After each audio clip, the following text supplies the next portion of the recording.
We'll guide you through how to change motorcycle color in Photoshop. If you find this helpful, don't forget to like and subscribe. People search for this tutorial because they want to easily change motorcycle colors and images for design, marketing, or personal use. It helps them visualize different color options without repainting a real bike, improve their Photoshop skills, and create more attractive visuals for social media, portfolios, or creative projects. First, open Adobe Photoshop by clicking the Windows Start button on your computer screen. Then type Adobe Photoshop in the search bar to quickly find the application. When it appears in the results, click Open to launch the program and wait until the workspace is fully loaded. Next, open the motorcycle image you want to edit by clicking File in the top menu, then selecting Open, or simply pressing Ctrl O on your keyboard. Browse your files, choose the image you want to use, and click Open to load it into Photoshop. To begin changing the motorcycle color more easily, you need to select the motorcycle first.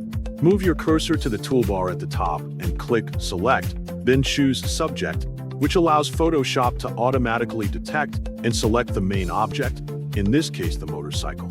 After the selection is complete, click Select again, then choose Select and Mask to refine the edges of the selection if necessary, ensuring smoother and more accurate results. Then click OK to confirm. Once your selection is ready, go to Layer, click New Adjustment Layer, and then select Hue/Saturation from the list. This will open adjustment controls that allow you to modify the color of the selected area. Move the hue slider to the left or right to change the base color of the motorcycle. After that, adjust the saturation slider to increase or decrease the intensity of the color, making it more vibrant or more muted depending on your preference.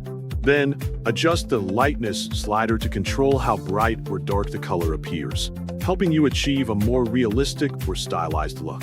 Once you are satisfied with the new color, click OK to apply the changes. Finally, make sure to save your edited image by clicking File, then Save As, type your desired file name, and click Save. In the Image Options window, set the quality to maximum to preserve the best image detail, then click OK to complete the saving process.